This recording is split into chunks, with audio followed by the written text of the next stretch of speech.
বর্ধমানের 35টা ওয়ার্ডে 28টা ওয়ার্ডে আমরা আজকে নেই। যারা বলে বর্ধমান শহরে তৃণমূল কংগ্রেস নেই বা 28টা ওয়ার্ডে নেই, তাদেরকে বলবো যে ভালো করে চোখটা ধুয়ে নেবেন আজকে, এবং আজকের মিছিলে যে মানুষের জনসমাগম সেটা আপনারা দেখে নেবেন।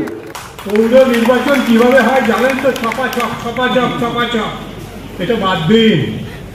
আমরা যাই হোক, আমাদের বর্ধমান দক্ষিণ বিধানসভা কিন্তু বিজেপির কাছে পরাস্ত হয়নি।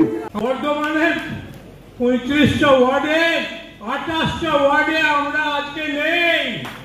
পৌর নির্বাচন কিভাবে হয় জানেন তো? ছপাচপ এটা বাদ দিন। মানুষ কিন্তু এই 28টা ওয়ার্ড থেকে আমাদের সরিয়ে দিয়েছে।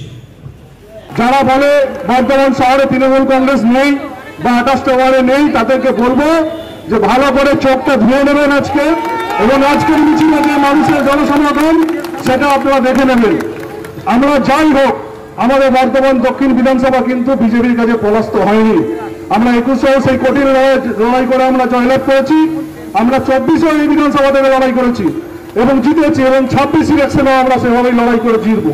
যারা ঠান্ডা খাওয়া রাজনীতি করে, যারা মানুষের সঙ্গে যাদের যোগাযোগ নেই, তারা এই রাজনীতির মর্ম বুঝবে না। 21 সালে বিজেপির সঙ্গে কি করে কঠিন লড়াই লড়তে হয়েছিল আমরা জানি, সেই কেস এখনো আমাদের নামে চলে।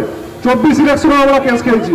তো যারা মানুষের সঙ্গে থেকে রাজনীতি করি, যারা চোখের চোখ রেখে বিরোধীদের সঙ্গে রাজনীতি করি, তার দিনকে এইসব দেখিয়ে ভয় খাইয়ে লাভ নাই।